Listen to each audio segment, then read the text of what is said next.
Kenapa sih? Ini loh, mau main game, tapi nggak bisa, nggak ngerti gimana caranya. Oh, game D&D. Lu tahu Iya, emang? tahu. Tapi nggak ngerti cara mainnya, pengen ikutan main. Coba cek buku panduannya lah. Udah, tapi lihat dong, masa kayak gini? Pusing banget, masa ngeliat spellnya? Halo teman-teman, selamat datang di video panduan kami, yaitu dari website Dungeon and Dragon. Nah, pernah nggak sih kalian merasa kebingungan saat mencari data spell atau class di tengah permainan Dungeon and Dragon karena website referensi yang terlalu padat dan sulit dinavigasi? Nah, itulah masalah yang kami selesaikan. Nah, sebelumnya, perkenalkan, nama aku Rafael Semana dari jurusan Informatika. Nama saya Jisaya dari Teknik Komputer. Nama saya Pargona Marion dari jurusan Teknik Komputer. Perkenalkan, nama saya Hana Pauline dari jurusan. Saya Samuel Matthew dari jurusan Teknik Komputer. Perkenalkan, nama saya Awang Raditya Pratama dari jurusan Informatika. Nah, lanjut lagi ke website yang kita revamp dari website sebelumnya. Nah, ini website yang sudah kita revamp. Jadi di sign in ini ada beberapa kolom. Nah, sebelumnya saya akan menunjukkan website sebelum di revamp. Nah, kita lihat ya. Nah, ini website sebelum di revamp. Nah, bisa dilihat tidak ada yang namanya header, tidak ada langsung ini atas ini langsung ditempel begitu aja keterangannya juga, dan di sini kayak spell, race background dan lain-lain langsung ditempel tanpa, ya kurang estetik gitu. Kita lihat di sininya kayak malah tambah pusing. Nah, di sini kayak spell spell nggak ada rinciannya ya. Jadi kita tidak tahu spell ini cocok untuk apa, untuk kelas apa, terus word untuk lawan apa ya, kita nggak tahu ya. Apalagi untuk orang-orang yang mau bermain di D&D gitu, orang-orang pemula ingin terjun ke dunia D&D, terus buka website ini bukan tambah ngerti, malah tambah pusing. Oke, kita menambahkan di sini sign in. Sign in-nya pertama di sini ada username or email, jadi user bisa masukin username atau emailnya, password, bisa langsung login lewat Facebook. Nah, kan sebelum sign in kan pasti bikin akun baru dulu. Nah, ini bikin akun baru dulu di sini, pakai email address, password. Nah, terus create account gitu. Nah, langsung aja ya. Di sini kita apa sih yang ditambahin? Nah, ini kita menambahkan ini search bar di sini. Jadi ya user bisa search apa gitu, kayak search spell, search class gitu dan lain-lain. Dan nah, kita ke home. Nah, di home ini di bawah ini ada banyak macam, ada class, spell, race, background, feed, item, monster gitu kan, UA. Nah, jadi kan di website sebelumnya kan tidak ada penjelasan kalau spell ini cocoknya untuk kelas apa sih gitu kan, untuk school apa sih, dan untuk level berapa aja sih bisa menggunakan spellnya. Nah, di sini kami sudah menfilter seperti ini. Jadi di spell ini kita bisa tahu spell kayak spell level 1 nih apa aja. Nah, ini dia spell level 1. Di sini spell level 1 nih kayak ada Magic Missile, terus Mage Armor, Thunder Wave, Healing Word, Shield, ya kan? Detect Magic, Identify. Nah, misalnya kita pengen tahu level 3 nih. Nah, ini dia level 3, spell yang kita bisa pakai di level 3. Nah, terus cantrip. Nah, ini level untuk cantrip ya. Nah, terus kita bisa tahu juga spell apa aja sih yang cocok di class apa aja gitu. Spell apa aja yang cocok di class, misalnya di class Artificer.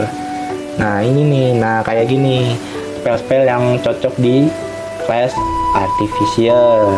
Nah, misalnya ya level berapa ya? Level 1. Nah, classnya Artificer. Nah, ini dia level 1. Nah, Artificer. Kita mau search apa lagi untuk spell yang bisa untuk class, misalnya Druid. Nah, ini dia. Nah, ini macam-macam spellnya. Nah, kita mau search lagi school.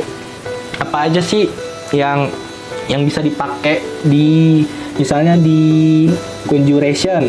Nah, kayak ini. Nah, spell yang bisa dipakai di School Conjuration. Terus mau apa?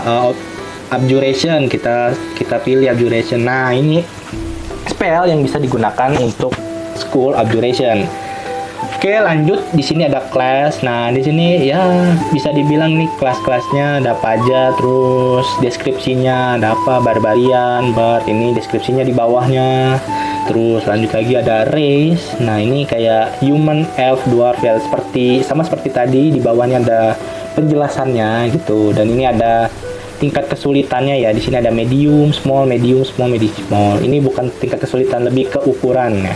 Dan ini ya di race ini karakternya punya speed berapa, ini speed 25 ya, pokoknya ini deskripsi lebih ininya lah, lebih detail.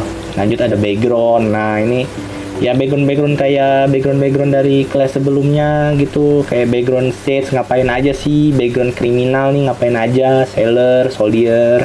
Terus di bawahnya nih ada kayak deskripsinya gitu. Nah, lanjut di feeds. Nah, feeds nih kayak ya ada alert, warcaster nih seperti kayak kondisi ya. Kondisi gitu kayak alert, warcaster, lucky, mobile. Nah, bawahnya ada deskripsi gitu. Lanjut ada monster. Nah, ini monster apa sih yang ada di D&D-nya gitu. Kayak ada goblin, orc. Terus ada ukuran sama kayak tadi, kayak race. Terus kayak ini tipenya apa, humanoid, orc gitu, dragon, owlbear gitu, dan items. Nah, items nih ya, items juga lebih banyak. Di sini ada rare, ada ininya, ada levelnya kayak rare, uncommon, common.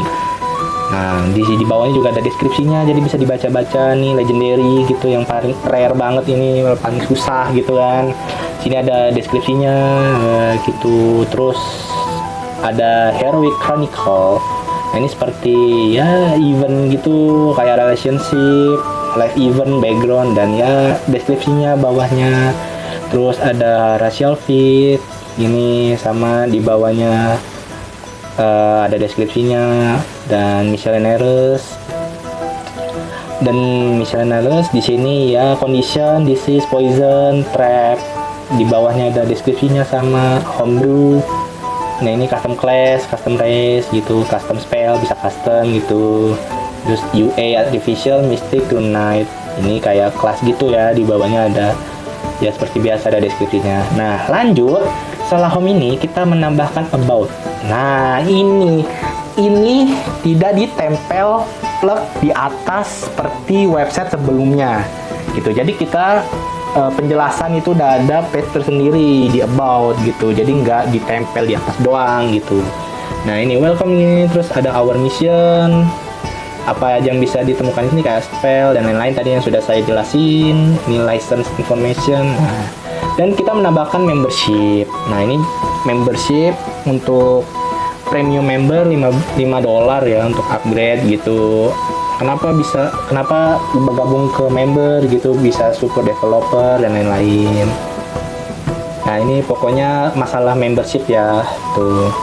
Dan juga kita menambahkan user guide. User guide ini kayak help menu ya, help menu. Bisa diklik di user guide ini dan bisa klik di bawah sini help.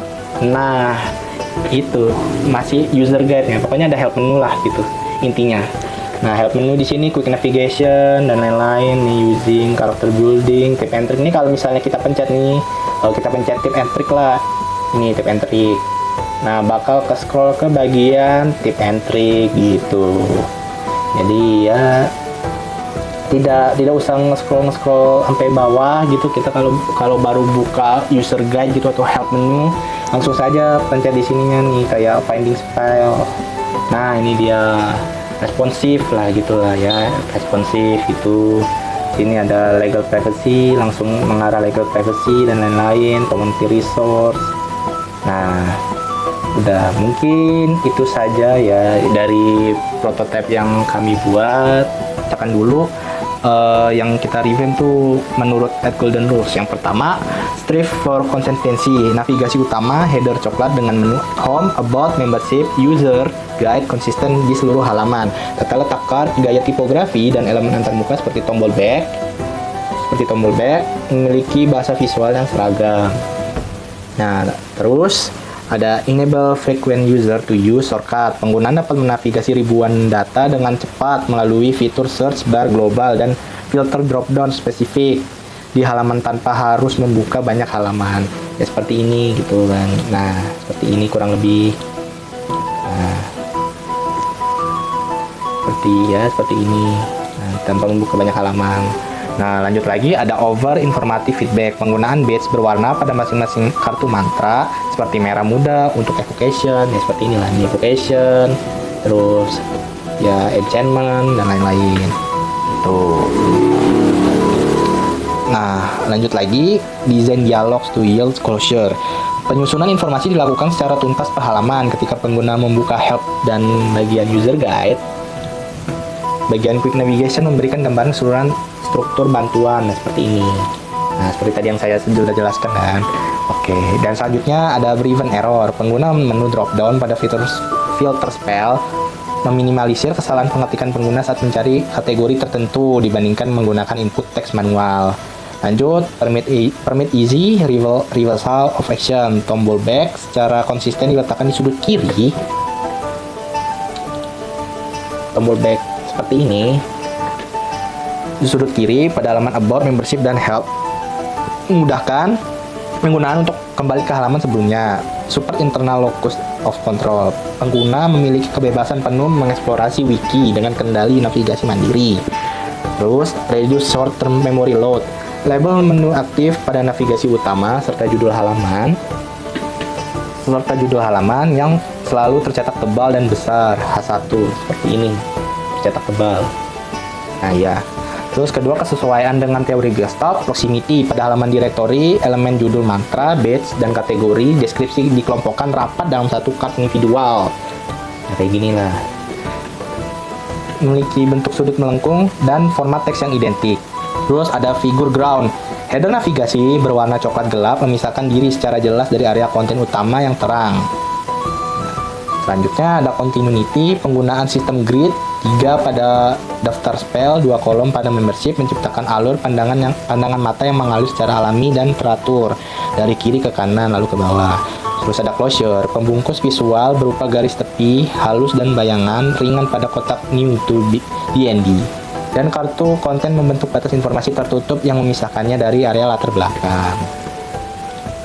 Nah, lanjutnya adalah penggunaan kontras warna, palet tematik, skema warna dominasi warna-warna khas yang mempresentasikan buku manual RPG klasik, coklat pekat. Nah, seperti ini. Ya, warnanya coklat. Terus ada kontras keterbacaan, accessibility, teks putih di atas, header coklat. Nah, ini dia warna putih coklat. Nah, tulisan D&D ini. Nah, selanjutnya ada highlight informatif. Warna aksen cerah diimplementasikan secara strategis seperti kotak biru muda untuk call out informasi pemula.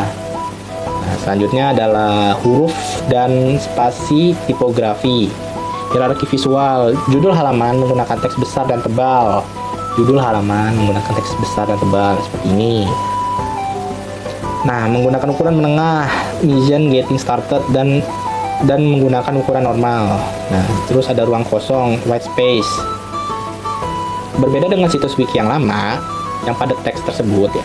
Desain baru ini menerapkan padding dan margin yang sangat bernapas antar baris paragraf maupun antar chart.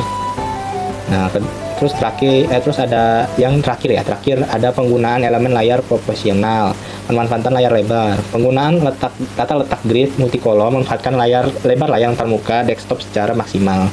Terus bila pencarian search bar diletakkan paling strategis header kanan dengan lebar yang cukup panjang. Nah, terakhir ada ketersediaan menu help. Ini dia menu help. Kehadiran fitur help dan user guide ini ya dengan navigasi langkah demi langkah, termasuk modul first time, user finding spell dan lain-lain nih di sini quick navigation telah terpenuhi dengan baik dan profesional untuk memandu navigasi. Oke, mungkin itu saja penjelasan dari video kami dari kelompok 5. Kurang lebihnya mohon maaf. Dan sekian dan terima kasih. Gue baru banget mau nyoba belajar main D&D. Dan jujur selalu mundur pas lihat buku aturannya yang tebel banget. Pas lihat prototype ini, kayak langsung berasa dapat pencerahan gitu. Nah, jadi fitur yang gue suka dari prototype ini tuh halaman onboarding atau petunjuk pemula yang pakai tombol start. Itu tuh menurut gue ramah banget sih buat orang awam. Penjelasannya dibikin visual dan nggak banyak istilah textbook.